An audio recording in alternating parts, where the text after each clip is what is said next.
Hello everyone. Today I'll be talking about how to get R up and running on your computer.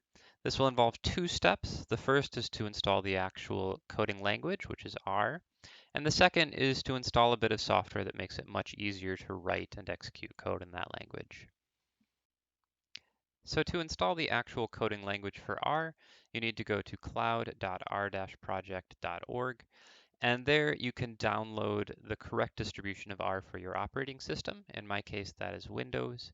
I want the base subdirectory, which is what you want to install R for the first time. And you just download and open the installation file.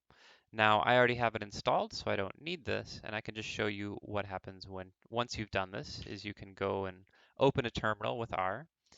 And this allows you to execute R code just in a terminal format.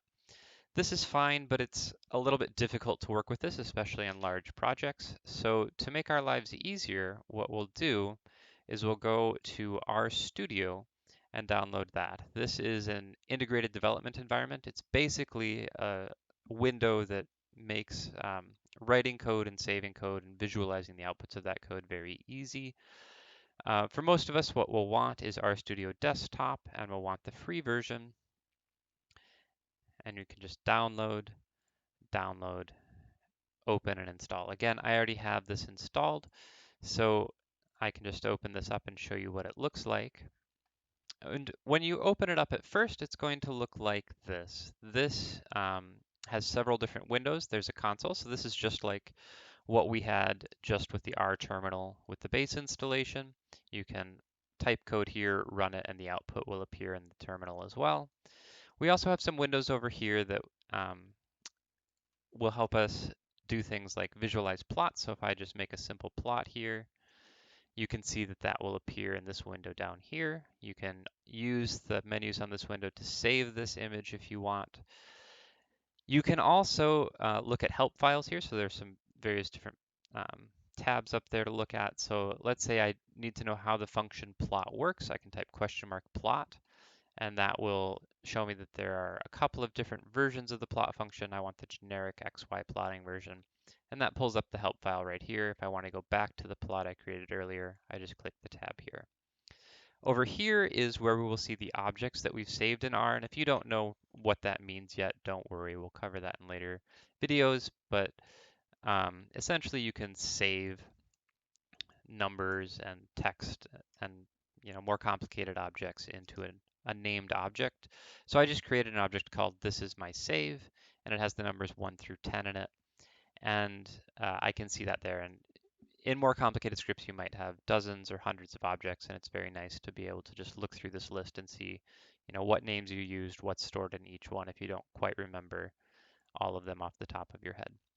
Now, typing code directly into this terminal is not actually a good way to code in R because, as things get repeated, if you make a mistake, etc., it's all out of order. You have various lines of code saved in your terminal that are, incorrect and will throw errors. So it's much better to write code in an R script. So if you just go up to the left here, click R script, you'll open one up. And here I can type my code and I can run it line by line if I want. So notice I just typed 2 plus 2 and that ran there. I can do this is a letter, and I'll just save the letter A there. And I ran it. I now have my object. And when I'm running this, I'm pressing Control Enter, by the way. You could also run line by doing this, or you could run everything at once by highlighting and pressing Control Enter or pressing Run.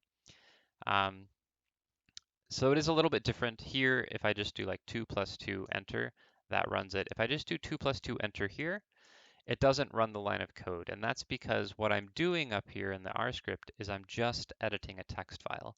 But Control Enter will run a line of that text file as code in R. So this is a very nice way to organize your code because now your code is in whatever order you did it. If you modify your code, you don't have duplicates like you do in the R terminal. It's all nice and neat and correct. And at the end, you can save the file as an R script. So I'll just save it in downloads here as myscript.r. And then if I close this, went and worked on something else for a while and then came back, I could open up that script, have all of my code there ready to be run again or modified or whatever you want to do with it.